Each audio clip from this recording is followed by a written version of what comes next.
जय हिंद साथियों, मैं बबलू दाकर स्वागत करता हूं आप सभी का धरणीधर एग्रो क्लासेज के ऑनलाइन प्लेटफॉर्म पर। साथियों, आज हम चर्चा करने वाले हैं समस्याग्रस्त मृदाओं के अंदर जल क्षरण द्वारा मृदा हानि का आकलन या फिर मूल्यांकन किस प्रकार से किया जा सकता है, उसके बारे में हम आज चर्चा करने वाले हैं। तो आप भी अपने साथ में कॉपी पेन लेकर बैठिएगा। तो आइए स्टार्ट करते हैं।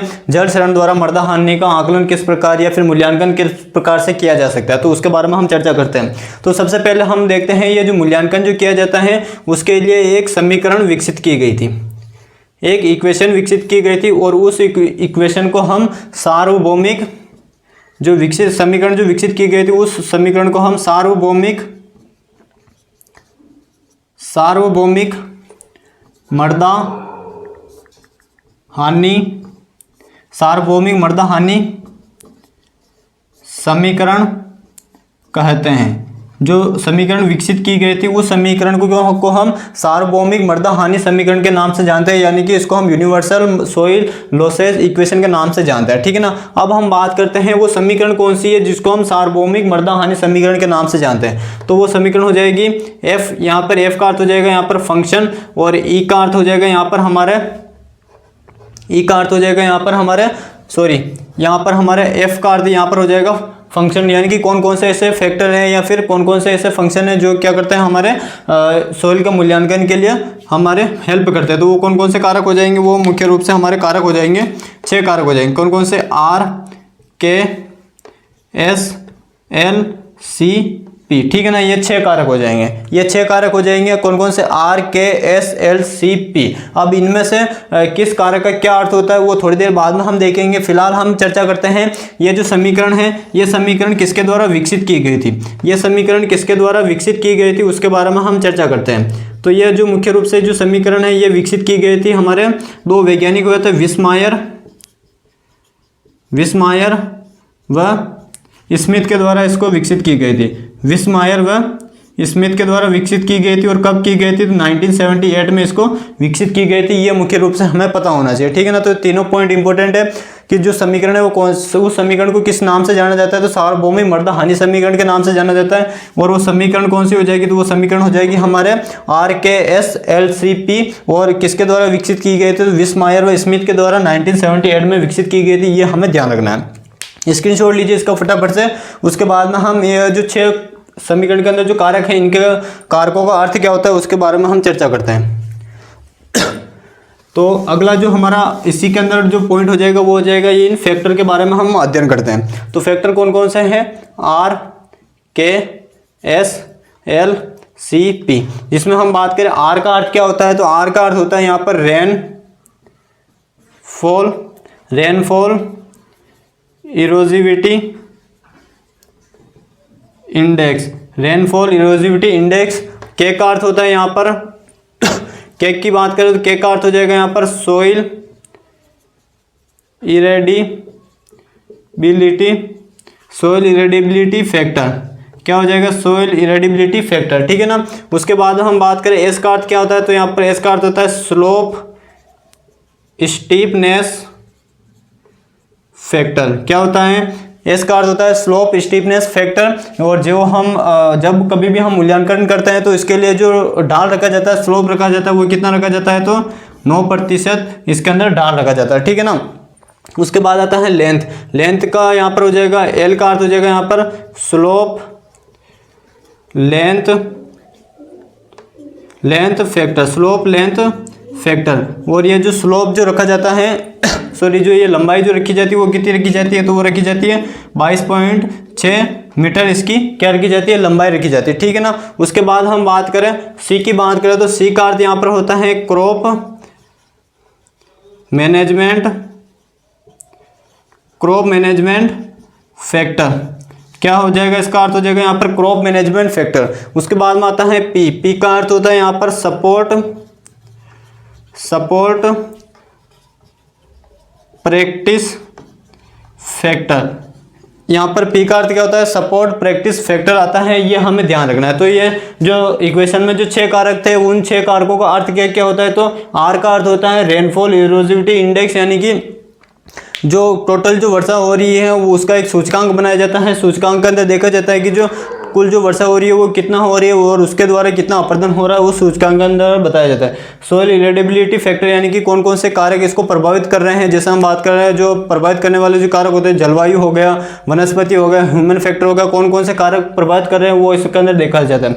उसके बाद देखा जाता है कि स्लोप स्टीफनेस फैक्टर यानी कि जो हमारे मृदा द्वारा जो जल का द्वारा जो हानि हो रही है उसका ढाल कितना होता है, तो ढाल मूल्यांकन के लिए 9% रखा जाता है। और उसके अगर हमें लंबाई देखनी है कि कितने लंबाई तक हम ये सभी चीज़ों को देखेंगे तब हमारा मूल्यांकन हो जाएगा, तो वो रखी जाती है 22.6 मीटर लंबाई रखी जाती है। और सी का अर्थ होता है क्रॉप मैनेजमेंट फैक्टर यानी कि जो जब हम फसल प्रबंधन करते हैं तो उसके लिए भी कई सारे कारक जिम्मेदार होते हैं, तो उन कारकों को भी देखा जाता है कि किस प्रकार की हमने फसल ले रखी है, किस प्रकार से हम सिंचाई की विधि काम में ले रहे हैं, किस प्रकार से हम जुताई कर रहे हैं या फिर निराई गुड़ाई कर रहे हैं, वो सभी हमारे क्रॉप मैनेजमेंट फैक्टर के अंदर आ जाते हैं जो हमारे मूल्यांकन के लिए महत्वपूर्ण भूमिका निभाते हैं। उसके बाद में आता है सपोर्ट प्रैक्टिस फैक्टर यानी कि हम जो भी ये मूल्यांकन कर रहे हैं उसके लिए हम कौन कौन से सपोर्ट का उपयोग कर रहे हैं ताकि हमें मूल्यांकन में आसानी हो जाती है। तो ये सभी 6 कारक मिलकर हमारे सॉइल का मूल्यांकन करने में महत्वपूर्ण भूमिका निभाते हैं। तो उम्मीद है आप सभी को अच्छे से समझ में आ गया होगा कि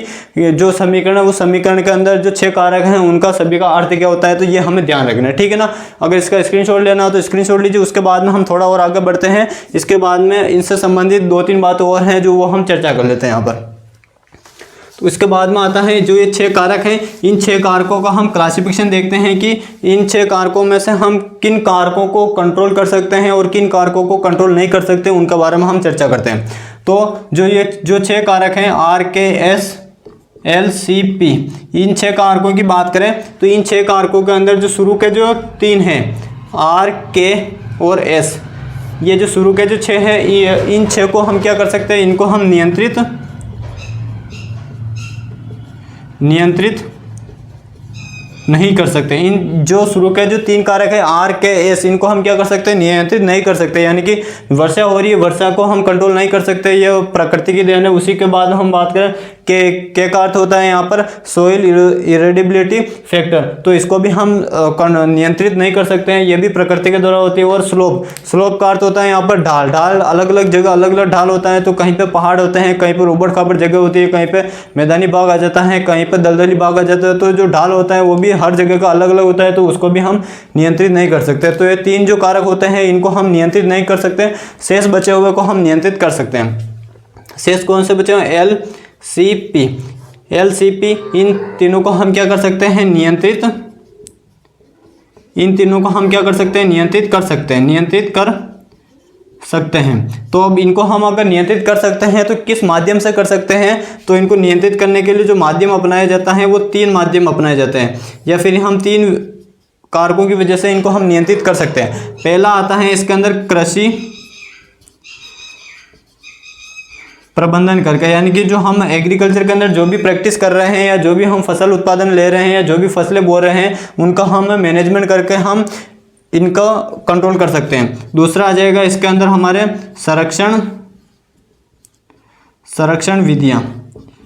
संरक्षण विधियों का उपयोग करके हम इन तीनों कारकों को नियंत्रित कर सकते हैं। और तीसरा आता है हमारे मृदा प्रबंधन। कौन सा प्रबंधन, मृदा प्रबंधन। तो अलग अलग प्रकार की जो मृदा होती है, जैसे हम बात करें अम्लीय मृदा के अंदर है तो हमें चूना डाल कर हम प्रबंधन कर सकते हैं ताकि हमारा जो सोइल का जो लॉसेस होता है वो थोड़ा कम हो जाए, ठीक है ना। और जैसे हम बात करें मल्चिंग का उपयोग कर सकते हैं, हम वर्टिकल मल्चिंग का उपयोग कर सकते हैं, ऊर्ध्वाधर गहरी जुताई के माध्यम से हम इनका कंट्रोल कर सकते हैं। तो अलग अलग मेथड के माध्यम से हम इन तीनों कारकों का क्या कर सकते हैं, नियंत्रण कर सकते हैं। और जो हमारे सोइल का जो लॉस हो रहा है उसको हम कंट्रोल करके हम सोइल के लॉस को हम कम कर सकते हैं, या फिर हम मूल्यांकन के अंदर इनको हम अध्ययन करने में इनका उपयोग करके हमारा जो मूल्यांकन हो रहा है उसके एक अच्छे से स्टडी कर सकते हैं, ताकि हमें एनालिसिस प्राप्त हो जाए कि हमें किस प्रकार से कौन सी विधि का काम में लेना और कौन सी जगह किस विधि का उपयोग करके हम इनको कंट्रोल कर सकते हैं। तो ये हमारे मुख्य रूप से 6 कारक होते हैं, या फिर हम कह सकते हैं सार्वभौमिक मृदा हानिकारक जो समीकरण होता है वो हमारी ये 6 कारकों के अंदर कंप्लीट होता है। वो 6 कारकों के अंदर हम शुरू के जो 3 होते हैं इनको हम कंट्रोल नहीं कर सकते, क्योंकि ये प्रकृति के द्वारा दिए देन होती है, और जो शुरू बाद के जो 3 होते हैं इनको हम नियंत्रित कर सकते हैं। और किसके माध्यम से कर सकते हैं, तो कृषि प्रबंधन के माध्यम से कर सकते हैं, संरक्षण विधियों के माध्यम से और मृदा प्रबंधन के माध्यम से हम इनको नियंत्रित कर सकते हैं। जिनमें से हम संरक्षण की जो विधियां हैं उनके बारे में हम डिटेल से एनालिसिस करेंगे कि जो हमारे संरक्षण की विधियां होती हैं 2 प्रकार की होती है। एक तो होती है हमारे सस्य विधियाँ और एक होती है हमारी यांत्रिक विधियाँ। तो सस्य विधियों के अंदर भी अलग अलग मेथड आते हैं और एक आता है हमारी यांत्रिक विधियाँ, उनके अभी अंदर भी अलग अलग मेथड आता है, तो उनके बारे में हम चर्चा करेंगे। तो उम्मीद आप सभी को अच्छे से समझ में आ गया होगा कि जल क्षरण द्वारा मृदा हानि का जो आकलन किया जाता है वो किस समीकरण के माध्यम से किया जाता है, तो वो आपके सामने लिखे हुए काफ़ी इंपॉर्टेंट है, ये हमें ध्यान रखना है। तो इसका अगर आप स्क्रीनशॉट लेना चाहते हैं तो स्क्रीनशॉट लीजिए। उसके बाद में हम आगे बढ़ते हैं और अब हम देखते हैं कि जो मृदा जो जल के द्वारा जो क्षरण हो रहा है उसको प्रभावित करने वाले कौन कौन से कारक होते हैं, उसके बारे में हम चर्चा करते हैं। ज़्यादा बड़ा टॉपिक नहीं है, केवल उसके अंदर हमें पॉइंट याद रखने हैं, उसके बाद में आप स्वतः उसको अंदर उस थ्योरेटिकल चीज़ें आप आसानी से लिख सकते हो। तो हो जाएगा जल अपर्दन, जल अपर्दन को प्रभावित करने वाले कारक। जल अपर्दन को प्रभावित करने वाले कौन कौन से कारक है, तो सबसे पहले हम बात करें जलवायु, दूसरा हो जाएगा वनस्पति, तीसरा हो जाएगा यहाँ पर मृदा, चौथा हो जाएगा यहाँ पर मानवीय कारक, पांचवा हो जाएगा यहाँ पर पहला जलवायु, वनस्पति, मृदा, मानवीय कारक, और एक हो जाएगा यहाँ पर स्थलाकृति। अब हम इसकी चाहे तो एक समीकरण इसकी भी बना सकते हैं। तो एक तो हो जाएगा यहाँ पर हमारे प्रभावित करने वाले कारक, तो यहाँ पर हो जाएगा इफेक्टिव, ठीक है ना, इसे हो जाएगा इफेक्टिव फैक्टर, और यहाँ पर हो जाएगा फंक्शन, ठीक है ना। तो जल क्लाइमेट से हो जाएगा CL, और वनस्पति से हो जाएगा वेजिटेशन V, S सोइल का हो जाएगा, या मृदा का हो जाएगा यहाँ पर S सोइल, और ह्यूमन फैक्टर का हो जाएगा यहाँ पर H, और एक स्थलाकृति का हो जाएगा यहाँ पर टोपोग्राफी। या टोपोग्राफी को हम धरातल या स्थलाकृति के नाम से भी जानते हैं। तो ये 5 कारकों के एक समीकरण बन गए जो क्या करता है, मृदा जो जल के द्वारा जो क्षरण होता है उसको प्रभावित करने के लिए जिम्मेदार कारक होते हैं। कौन कौन से? जलवायु, वनस्पति, मृदा, मानवीय कारक और जलवायु स्थलाकृति। इनके बारे में हम देख लेते हैं कि किस प्रकार से ये हमारे जो जल अपर्दन होता है इसको प्रभावित करते हैं। जलवायु की बात करें तो जलवायु के अंदर हमारे मुख्य रूप से जल आता है, यानी कि अत्यधिक तीव्र वर्षा होगी तो उसकी वजह से क्या होगा, हमारे जो जैसे ही वर्षा की बूंदें जमीन पर गिरेगी तो वो क्या करेगी, मृदा के ऊपरी जो सतह होती है उसको अपने साथ में बहा कर ले जाएगी, जिसकी वजह से हमारे अपर्दन होगा, ठीक है ना। तो यह भी जलवायु भी प्रभावित करती है। वनस्पति, जितनी अधिक वनस्पति होगी उतना ही हमारे क्या होगा, जो जल अपर्दन जो हो रहा है वो उतना ही अधिक कम होगा। मृदा की बात करें तो अगर मृदा के अंदर हम मुख्य रूप से बात करें तो जो हमारे पहाड़ी क्षेत्रों की जो मृदा होती है उनमें अपर्दन कम होता है, और जबकि हमारे जो मैदानी क्षेत्रों फिर या फिर हम बात करें नदियों के आसपास की जो मृदा होती है उनका अंदर अपर्दन ज़्यादा होता है। तो वो मृदा का जो किस प्रकार का नेचर की है उसके ऊपर भी डिपेंड करता है कि जो जल अपर्दन हो रहा है किस प्रकार से हो रहा है।